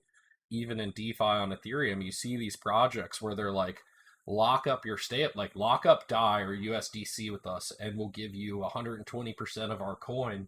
And you know what they're doing is they're taking your DAI and they're putting it in another DeFi protocol and earning a bunch of revenue off of it that they keep in their treasury, and you can take your DAI back, and they now have a treasury full of DAI or Ethereum or whatever. And in this case, it's going to be Cardano, and it's going to be ADA that people are going to earn a treasury of, without ever having to put anything at risk. And I definitely think that is, you make a good point there. That's going to be more hurtful to the general delegation and SPOs in general than anything. I also think these smaller SPOs, if they have a problem providing enough, I guess enough, I don't like the term marketing, but like enough value. value, yeah, value to the system to get delegates, it's gonna be even harder, like you said. When I was just having this conversation with Wes last week when we had a meeting, like, wait till liquid drops and people want to pull their Cardano out of their ADA out of their wallet and put it in a liquidity pool to start earning Q tokens or other Yeah. tokens. I think that's going to be more detrimental to delegation to SPOs than any of the infighting that could possibly be happening right now. Yeah, and I am asking myself, and me and I mean, this is what we talk about every single day. We have been for probably 3 or 4 months now, is how are we as a business going to, stay relevant when smart contracts come? And you said another thing, Firebeard, and I appreciate you having this discussion with me. And I don't think that you're being unreasonable. Many people are. So if I say anything that where I'm being a little bit emotional, it's because many people have been unreasonable with me in the past. But I don't think you're being that way. But you say one thing, and you say you have an overabundance of ADA delegates, right? And every single person that brings this up, it that's the issue with this, is it's always an emotional argument, right? Some people think that 3 pools is okay. Some people think that 1 pool per one person is okay. What is a true overabundance of delegates, right? Who determines that? Who determines an overabundance of anything? Who determines an overabundance of employees? Who determines an overabundance of anything? The Yeah, market. yeah, because The those market people. is what, dude, that's what markets do. You know why there's so many stake pools failing? Because there's an overabundance of stake pools, and the protocol was not designed right to incentivize people to not open up more than 1 pool, right? That's how, you know what there's not an overabundance of right now? Plutus devs. That's what markets do. That's why I believe so much in a free and open market with the proper protocols and standards in place, because that is what determines an overabundance, right? If I would have opened up Bloom and for 2 years we didn't get any delegates, I would either have to pivot into a different direction where I provide value in a different and unique way that the market is looking for, or I would close my business down and do something else, you know? And we can't argue this with emotional arguments. You can't ask me to shut down my business because you believe I have an overabundance of something, because that's, vague and emotional, And right? those delegates have chosen to delegate to Bloom. Like I clicked the Bloom delegate button. You know what I mean? Like it's not like you didn't gun to your head. Nobody forces people to put their delegation to Bloom, and at any time with the click of one button, if they felt like Bloom was a bad actor in the ecosystem, they can change that delegation.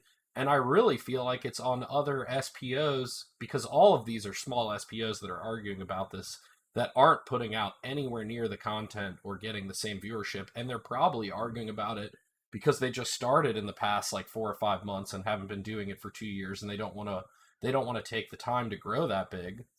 But like I And feel like anybody can put out good content and ask for delegation. You know what I mean? and all of the original actors all came out with more than one pool. Everyone that I respect in this community, Umed, Frog, Digi, Philippe, IOG, Emergo, every single actor came out with more than one pool. So tell me how, my business, you say, again, I like you, man. We're on the same side. It doesn't seem like we are, man. I'm talking about solutions to actually fix this. And you're telling me that I should shut down my business essentially. And you say, I'm subverting, I'm subverting the K parameter and I'm subverting A naught. Well, funny thing, you know, Bloom actually has 6 million ADA pledged to the Cardano network. We are probably in the top 1% as far as the amount that we pledged to the network. And we didn't get our delegates because of our pledge. We got our delegates because of my marketing, right? So how am I subverting the K parameter in A naught when I pledge more than anyone else? It doesn't make any sense, Yeah. because and that's the thing, is it's, if if the A naught actually worked and the K parameter actually worked, I would just pledge more or pledge less, depending on what the network is requiring of me, because this all needs to be based on the code, the protocol, and not the way that you feel, right? I don't think Firebeard says we can create a mechanism today that will be part of Cardano forever by simply acting as a switchboard to a network of in-need SPOs. I don't really think that's That's good. communism, bro. That's Yeah. communism. Yeah, and I don't think it's really good for the protocol because like Bloompool has grown to where it's at from a long time of being a good actor in the community as a validator as well. And I don't think we need to be pushing delegation to pools just to help them. I think they need to prove to the community that they're worthy of delegation and they're going to be a good actor. And I don't think anybody should just get it. Just get delegation for free. I think it's something you definitely like. I'm as somebody who can't even mine a block with my pool, I'm so happy to work for my delegation. I think that proves more than just like everybody willy-nilly getting a block, because then somebody can, you know, change the system, I guess. You'll see a double spend come out. Yeah. And one last thing on this is, it really reminds me of politics today, right? It reminds me of, you know, virtue signaling in a way, because, creating a system where we just have the ADA delegated to a random pool is the exact same thing as just giving money out to random people. It's just a participation trophy, right? And then he said, Firebeard says, what happens when Big Pey retires? That's the thing, is Bloom is not Big Pey. Bloom is a company that is trying to provide value to the Cardano network. So what happens when Big Pey retires? You know, Big Pey will have a business in place with proper, checks and balances that make sure that my company is acting with Cardano's values in in place, because there is no other way. If it's one pool, one person, do we just shut down the pool and shut down the network when each person dies? We have to build these protocols and interact with these protocols the same way that society already works. We're building Cardano on top of the internet. We're building Cardano protocol on top of the TCP protocol. And the TCP protocol is built on top the base system that is our government, right? Our society. So we have to act with how society works, just how Cardano has to act with how TCP/IP works, right? So for me to act in line with this, I have to build a business. I have to pay my taxes. I have to pay employees. I have to pay a lawyer. I have to pay an accountant, you know? And that's why when you talk about what is an overabundance, the only person that can truly, and then you also say, and this is the thing that ticks me off the most, man. We should randomly assign the ADA after somebody's first few pulls. First few pulls. So what you're telling me is a few pulls is okay, but six, that money should come to me. So How, you're how do we actively say that to inciting an Binance? overabundance.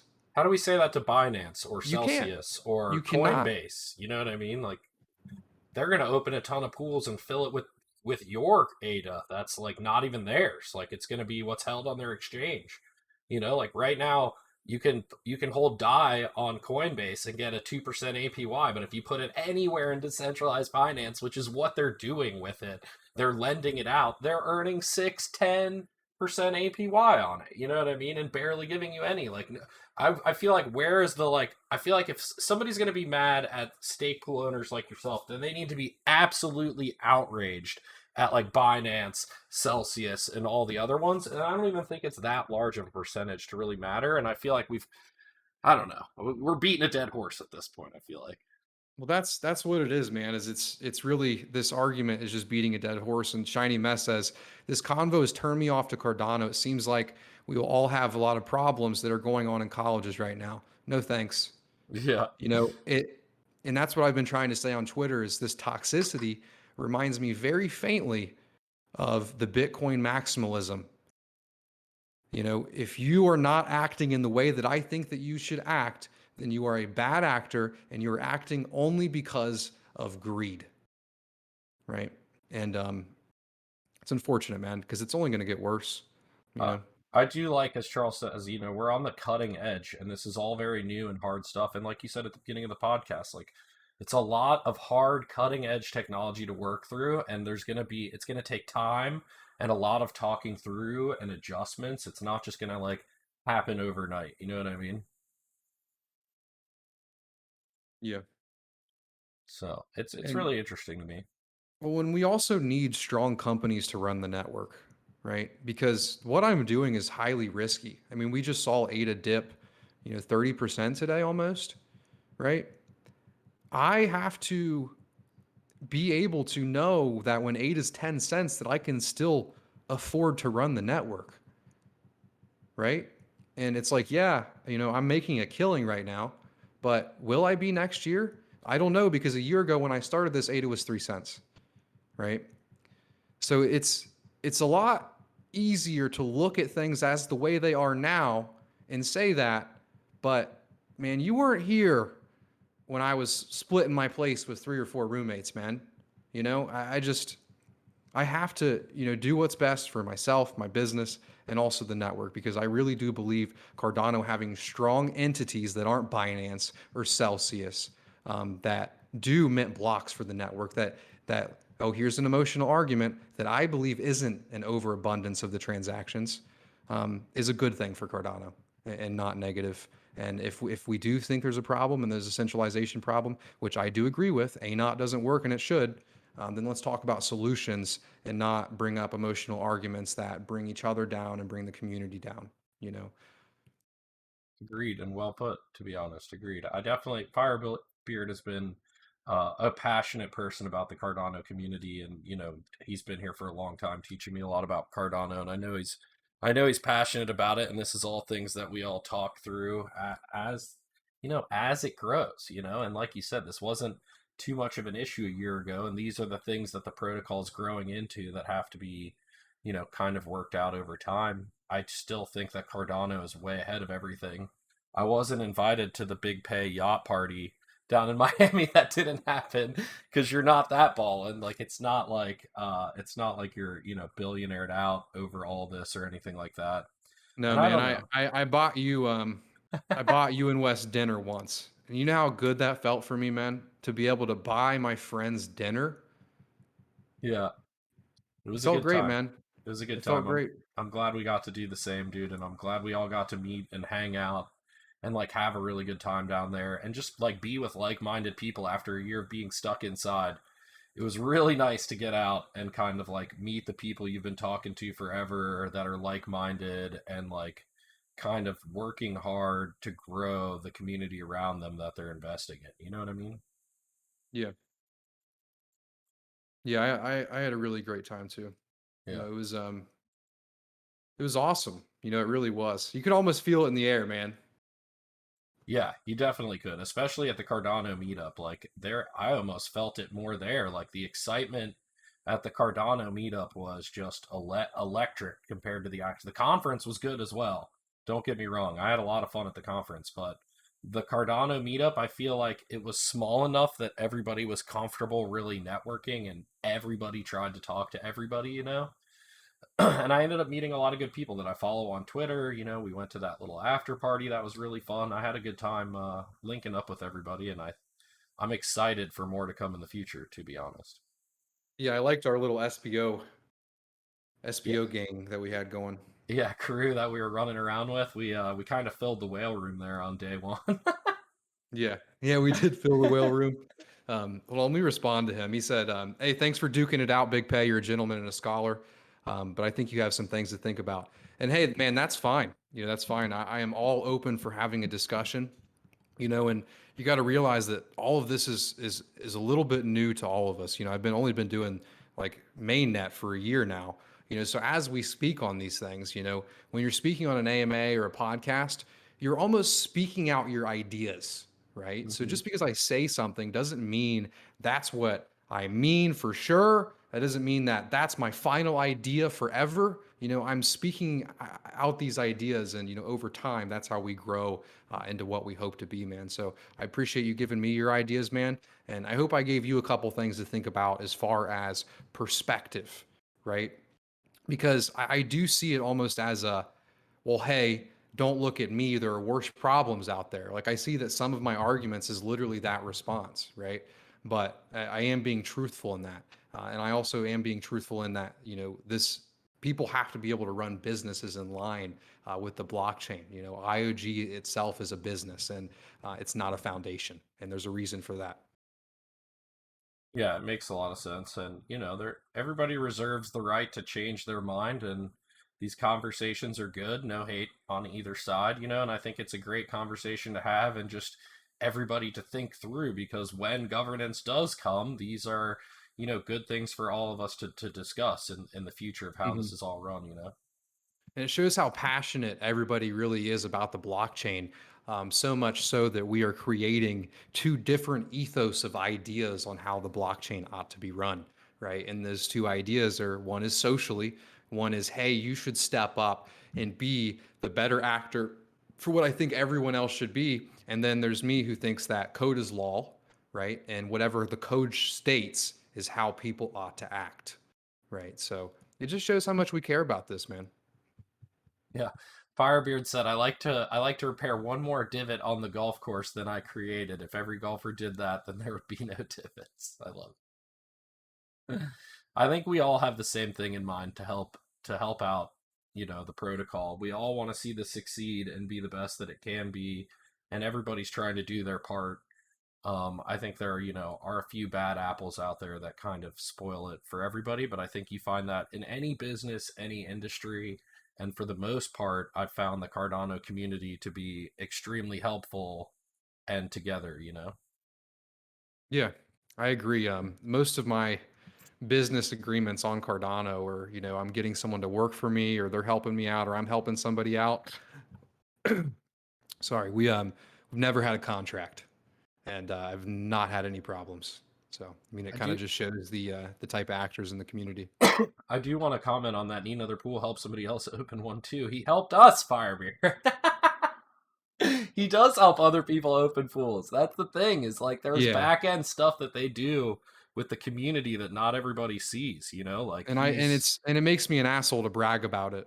You know, it yeah, makes me an yeah, asshole to be like, oh, I did this for so many people, or you know, yeah, yeah, yeah. I feel like it comes with the territory of just kind of growing up and like getting a little bit of name and recognition. There's always going to be some contenders out there, and some of them are good points that need to be thought about. Like I definitely think A naught and the K parameter are very good points to speak on. It's also kind of sad for somebody as a small pool operator like myself. Like even if we get our pool repaired, are we ever going to get enough delegation or earn enough pledge to stay as a relevant pool? Like maybe not, and that might be something that needs to get taken care of in a governance proposal down the line.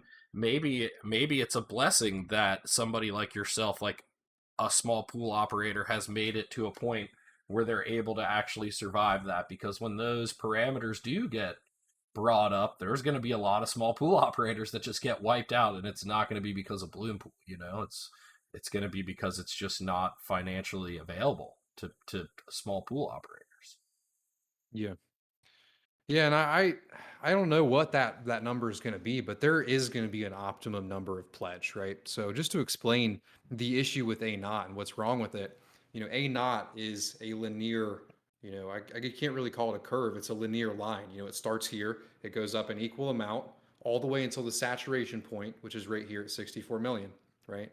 So you can see what the issue is in that, because most people don't have $64 million. Most people are kind of in the bottom tier right here, you know, in the 10,000 ADA, which is a lot of money now. It's way more money than I had when I started, that I couldn't have pledged to a pool, to the 2 to 3 million range. That's where most people are going to be, right? So when you pledge 2 million, well, the A naught increases your rewards by 30%.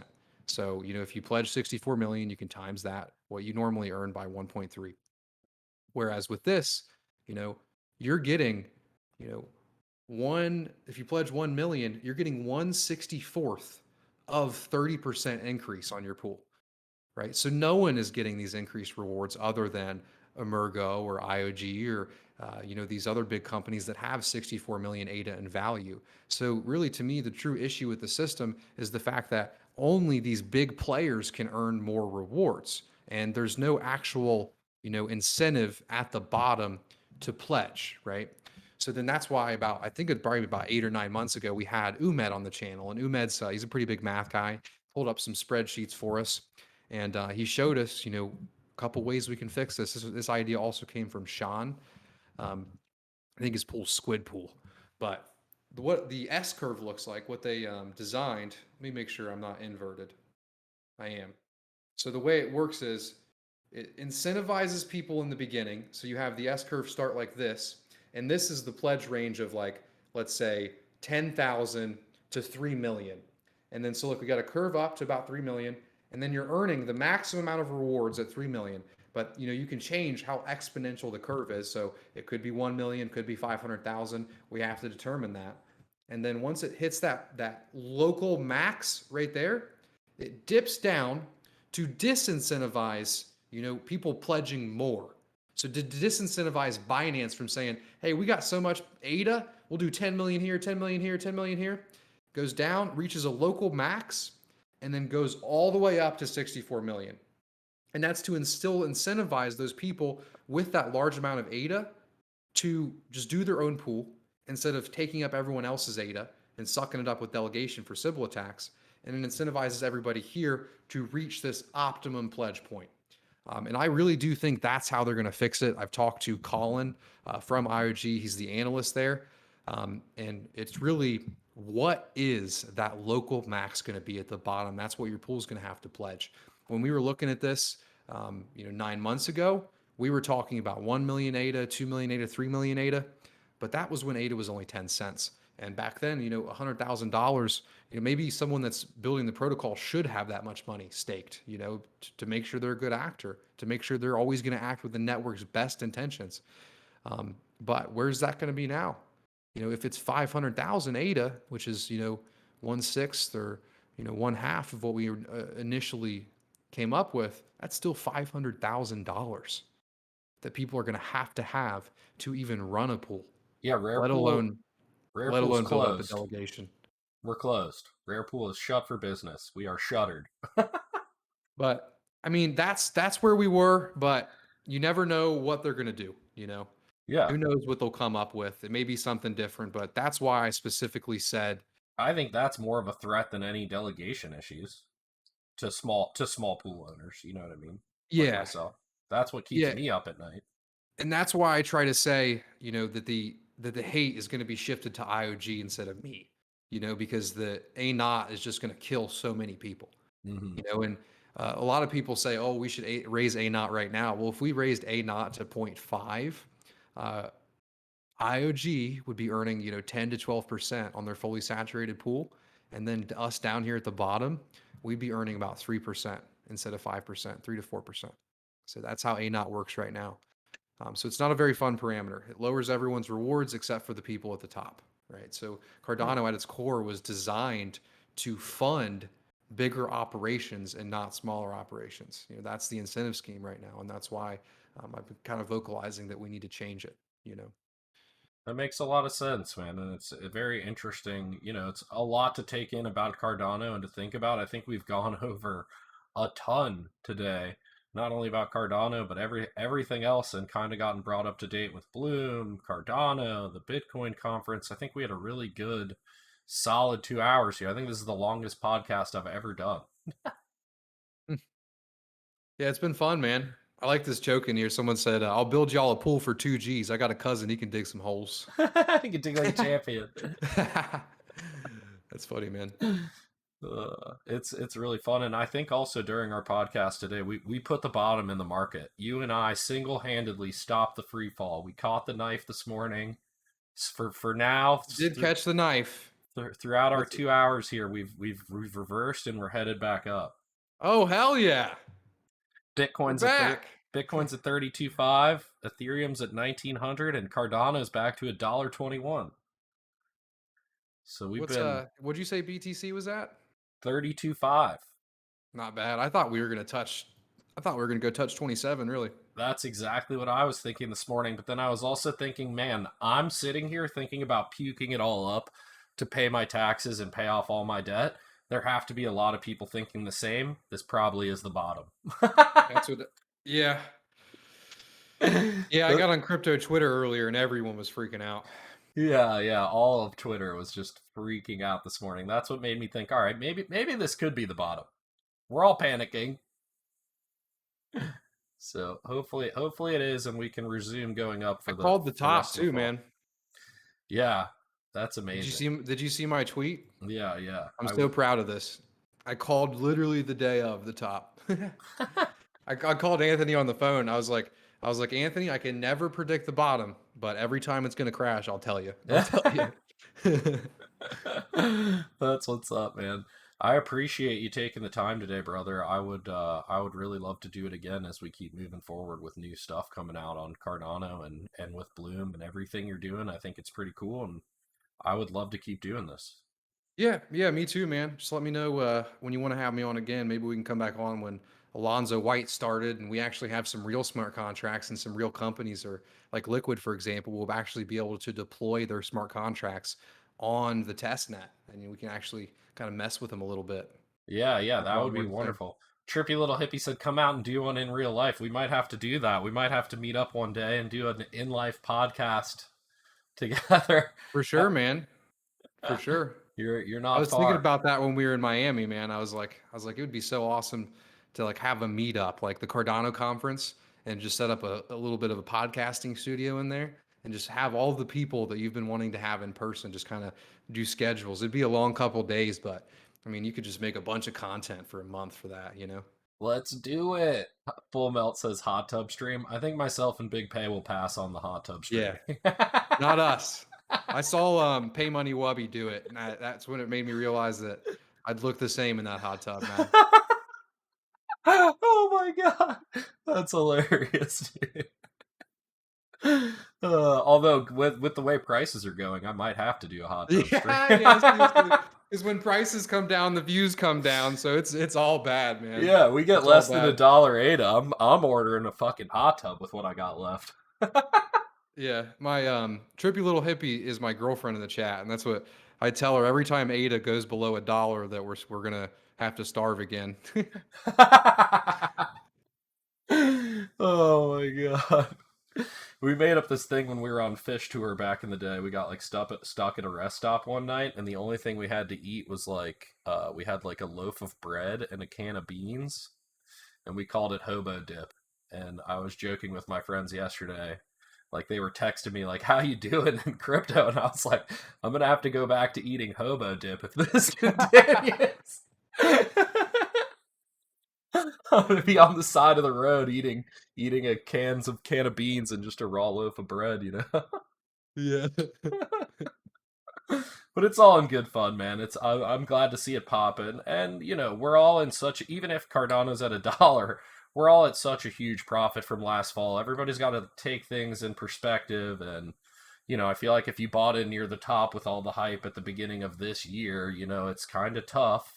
But you know if you hold through it, I feel like you'll be in a better position as things recover, and it's hard for people to see that are new. You know we've had so many new people enter the space in the past 6 months. Yeah, the only people that piss me off are the people that come for every bull run, buy at the top, and then sell at the bottom, and then leave and say they hate crypto. It's like it's like you should have learned your lesson, man. Because everyone did this. Everyone bought the first, the first hype, unless you got lucky. You bought the first hype, you watched it go all the way down, and then you think, oh, next 3 years they're going to be mine. In the next bull run, it's going to be mine. And that's why it's so easy for me to sit here and not care that ADA has fallen more than 60%, in a month because I was buying at 3 cents. But I feel for the people that this is your first bull market. Maybe you overinvested, and there's going to be some issues for that. But this is just how the markets work, man. Ebb and flows. But if you look at things on a 5-year timeline, you throw some DCA in there. Not financial advice, but it's really hard to lose. Yeah, absolutely. My cost average on Cardano is under a dollar. So, you know, watching it go to a dollar today wasn't even, you know, it's not that bad. You know, I stopped buying around 90 cents. And just because at that point I had so much from us buying and, you know, finding your channel at 7 cents and 8 cents, it's like I'm not even moving the needle anymore on my investment. Like making a purchase doesn't even really do anything for my cost basis or the amount I have anymore. So it's like, Yeah. you know, maybe I'm that position I've considered full for myself. You know what I mean? Now, on a dip like today, I'm like, it was at 250. I believe we have a lot Yeah. of good news coming. Like maybe I do pick up some more here, you know, but on the way up, I've been comfortable with where I've gotten to and I'm just kind of enjoying the ride, you know? And also, like, always in the back of your mind too. It's like when we were at 240, I knew it was too damn high, you Yeah. know. Yeah, absolutely, But it's brother. just it's just too hard to play that game, man. Take a little bit of profits here and there, a couple, take out 10% at certain price points. Yep. Can't beat yourself up over other than that. Yep. And let it ride. Let it ride. I appreciate it, man. I think we covered a lot of good stuff here today. I'll let you go, and we'll plan another one for sure. We'll plan a meeting as well with all of ourselves on the back end as well. Cool, man. And for anyone in the chat right now, I've been live streaming the Twitch, my Monday AMAs. So I just sent something in the chat. Follow that account if you're interested in learning more Uh, about Cardano. it just said Twitch in the chat. What is it? Give a shout out to where everybody can find you. Twitch.tv/Big Pey. I'm assuming. Yep, yep. BIGPEY, and then my Twitter is Big Pay YT. I can post that in the chat real quick. Yeah. And this will all get put on the YouTube tomorrow, and all of these links will be in the bottom of the YouTube description and all that stuff. Follow Big Pay, amazing YouTube content. If you're trying to figure out what's going on with Cardano, you're going to figure it out on his channel, that's for sure. Monday AMAs are fire, and any other video is just extra gold. Thanks, So man. I enjoy stopping in, dude. I enjoy all the information I've learned. I probably wouldn't have built up the bag in Cardano I have without watching your channel. So Well, I appreciate you letting me come on here, man. It's nice because I feel like I have more of a chance on Twitch to flesh out like my ideas and also speak a little bit more freely on how I feel about things than I could on YouTube, yeah, So it's absolutely. nice. Absolutely. Glad to provide you a platform for that, and I'll definitely be tuning into your Twitch streams as well. Try and get you a raid at some point. I appreciate it, man.